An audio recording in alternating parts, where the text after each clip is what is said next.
60 ka mga mulupyo sa Sitio Apro sa barangay Ibo, kinsa mga parimay, kinsa hingpit nga naguba human kusukusuha sa storm surge midawat sa relocation site nga gitanyag sa dakbayan sa Lapu-Lapu nga namutang sa turil sa barangay Canjulao, Sitio sa Balitang Barangay.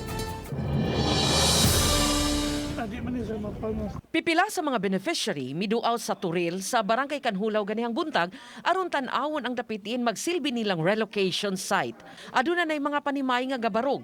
Mato ni Norberto Siniza, coordinator sa Urban Poor Affairs Office, nga ang 16 kabanay nga nagpabarog sa turil mga mulupyo kaniadto sa luyong bahin sa Hall of Justice. Dinhing dapita usab isumpay ang 60 ka panimay sa taga Sitio Apro nga midawat sa tanyag nga relocation site. Tukuran og dugang communal toilet ang dapit alang sa mga sakop sa 60 kabanay nga musugod na unya og tukod sa dapit. Sumpayan usab kini og linya sa kuryente aron adunay magamit ang taga Sitio Apro nga mobalhina.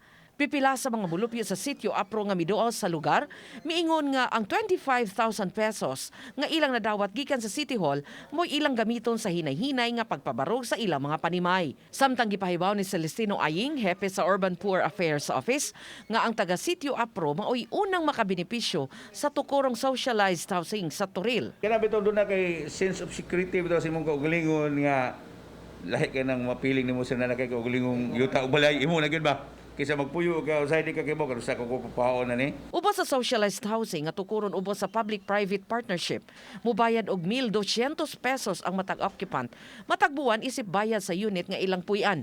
May gilapdon unya ang matag unit nga 33 metros kwadrado. Ubos ra kaayo ang kantidad itandi sa 1,500 pesos matag buwan nga abangan sa usa lang ka kwarto sa Sitio Apro. Pinakadako nga monthly ato is 1-2. Yes sir, mahal pang mag-abang kag balay nga sige kag abang. Kana siya rin tuon man siya pero bato ra kayo. Uban ni Godfrey Rilien, Chelo Valiena, Balitang Bisdak.